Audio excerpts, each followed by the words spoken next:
I'm Debby Soo. I help billions of people experience the world through travel, and this is why you should listen to me.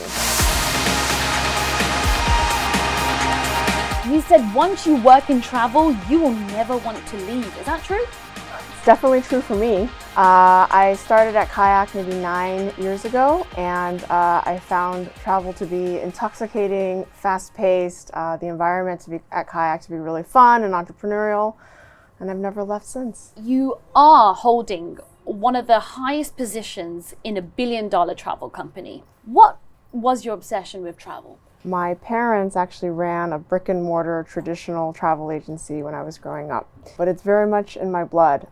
It's cool. I remember even as a kid, it was great to go to the airport, and my mom would be there to pick up these huge groups from Taiwan coming to the States, and then we'd send them off after a week, and it was just that energy of going somewhere and seeing something different. Tell me how you cracked into the Asian market. I think the most important concept or thought that you have to keep telling yourself and telling your headquarters in the States is it is a different beast out here. Each market, each country has its own idiosyncrasies, travel patterns, languages, all of it. So I think when you come into a region like this, it's really important to listen.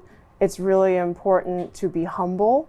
It's really important to be flexible and adaptable. What works in the US, what works in the UK might not necessarily work in Hong Kong. On the issue of diversity, yeah. I want to ask you about your leadership as a woman, but particularly that you're an Asian woman. How important is diversity at times when many companies, particularly the tech sector, lack various representation of leadership? Diversity is really key.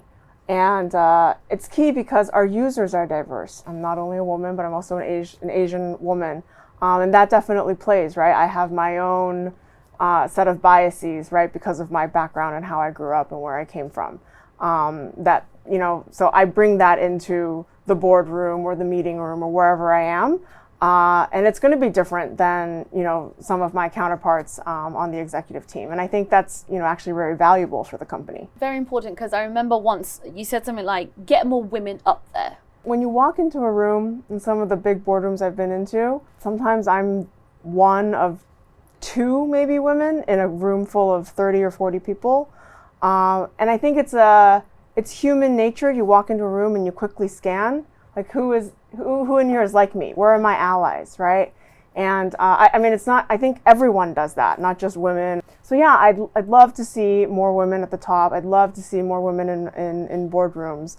And I've been very fortunate in my career that I've had a very strong network of women kind of around me, both at Kayak and also in Silicon Valley and in tech. So that's been really great to kind of draw upon that network and community to kind of help me figure stuff out at work. What is your advice for future female leaders who are in the making? Don't wait for someone to give it to you. Go out and take it. When I was a kid, that I would, end up being an executive at one of the largest travel companies in the world, I would not have thought that was possible at all. And so don't be scared to dream big.